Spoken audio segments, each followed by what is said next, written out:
کہ یہاں پر وہ کہتے ہیں پولیس چیف، ان کے مطابق یہ حملہ میرے آفت پر ہوا اور فائرنگ کا تبادلہ جاری ہے۔ اب احاطہ جو ہے صدر پولیس لائن کے احاطے سے چاروں گیٹ کھلے، ایک کار ملی ہے اور یہ کار کے اندر حملہ آور آئے ہیں۔ اب یہاں سے جو آگے بات بتائی ہے وہ اینی شہد کے مطابق اس نے وہاں سے بتایا ہے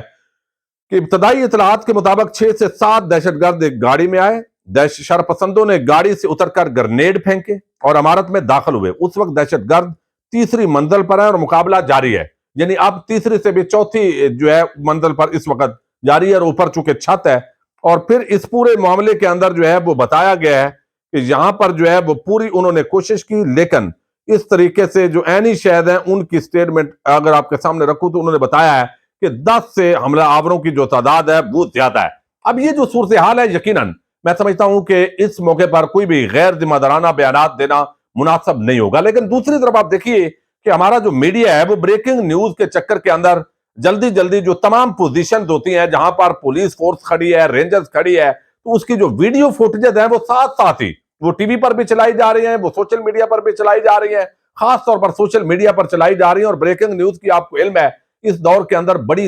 جو ہے وہ اس وقت دوڑ ہے، اور اس سے پہلے بھی کئی اس طرح کے دہشت گردی کے واقعات ہوئے۔ چونگ لاہور کے اندر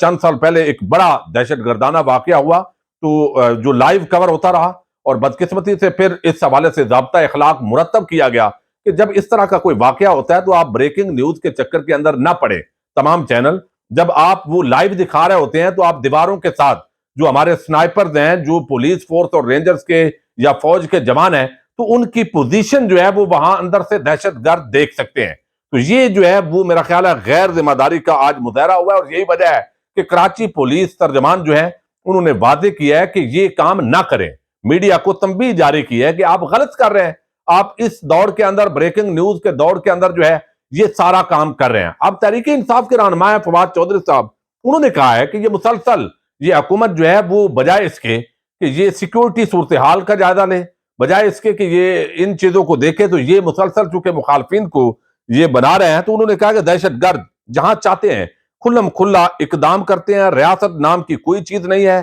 رہ گئی، حکومت کی کوئی پالیسی ہے نہ اقدامات۔ رانا ثناء اللہ ذمہ داری قبول کرتے ہوئے استعفیٰ دے دیں، تو ظاہر ہے اپوزیشن جماعتیں عموماً اس طرح کے وقوع پر استعفیٰ طلب کرتی ہیں، لیکن یہ بڑے ڈھیٹ ہیں، یہ تو الیکشن نہیں کروا رہے وقت پر، اسمبلیاں تحلیل ہیں وہ بھی ڈیلے کر رہے ہیں، تو یہ استعفے کہاں دیں گے؟ اس سے پہلے ثانیہ ماڈل ٹاؤن کے اندر ایک سیدھا سادہ جو وقوع تھا جس کے اندر رانا ثناء اللہ پر ایک سیدھا وہ الزام تھا، لیکن انہوں نے اس وقت بھی استعفیٰ نہیں دیا، تو اب وہ استعفیٰ کیوں دیں گے؟ لیکن دیکھنا یہ ہے کہ یہ مسلسل یعنی پچھلے 10 مہینے جب عمران خان کی حکومت سے، تو اس سے پہلے یہ واقعات نہیں ہو رہے تھے۔ آپ بہت باتیں کرتے تھے کہ مذاکرات کے نام پر یہ ہوا، وہ ساری چیزیں اختلاف کیا جا سکتا ہے، میں خود جو ہے اس پر تحفظات رکھتا ہوں، دہشت گردوں کو کچل دینا چاہیے، لیکن ہماری استعداد کار کیا ہے؟ آخر وہ بارڈر ایریا سے اندر کیسے داخل ہوتے ہیں، ان کو کیسے فیسیلیٹیٹ کیا جاتا ہے، ان کا اسلحہ کہاں سے آتا ہے؟ یہ وہ سوالات ہیں جو اکثر ہم کرتے ہیں کہ یہ دہشت گرد جب ان کو فیسیلیٹیشن مل رہی ہوتی ہے تو اس وقت ہماری انٹیلیجنس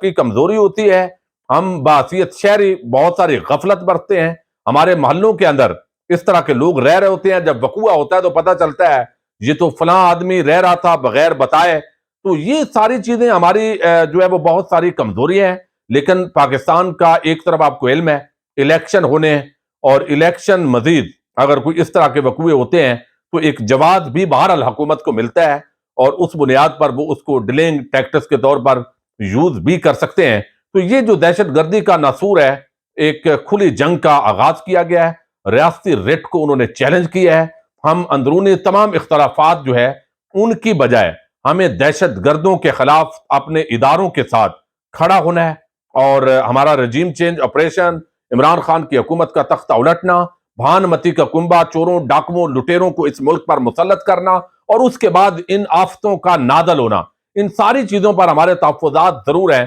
لیکن دشمن کو ہم نے یہ فائدہ نہیں اٹھانے دینا کہ پاکستانی قوم آپس کے اندر ڈیوائیڈ ہے۔ اگرچہ ہمارے ادارے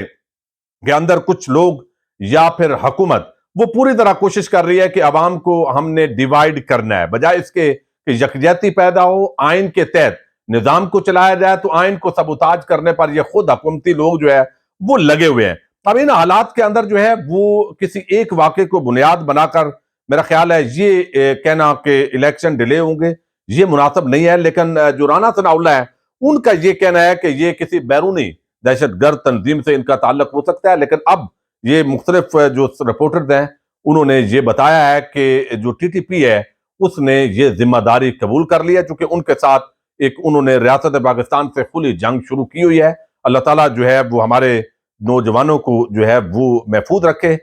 وقفے وقفے سے فائرنگ کا سلسلہ اس وقت بھی جاری ہے، 2 دہشت گردوں کی ہلاکت کنفرم ہے، کچھ پولیس کے جوان جو ہے ان کی زخمی ہونے کی اطلاعات ہیں، کچھ کو محفوظ مقام پر منتقل کیا گیا ہے۔ کمانڈوز اس وقت جو ہے وہ ایکشن کر رہے ہیں، چوتھی منزل پر یہ اس وقت جو ہے وہ 3 منزلیں کلیئر ہو چکی ہیں، چوتھی پر آپریشن جاری ہے، لیکن ساتھ ہی جو ہے چھت کو بھی شاید وہ یوز کر رہے ہیں۔ بہرحال فوج بھی اس حوالے سے طلب کی جا رہی ہے اور دہشت گردوں کو انشاءاللہ کیفر کردار تک پہنچانا یہی پاکستان کا مفاد ہے۔ اجازت دیجیے گا، اللہ حافظ۔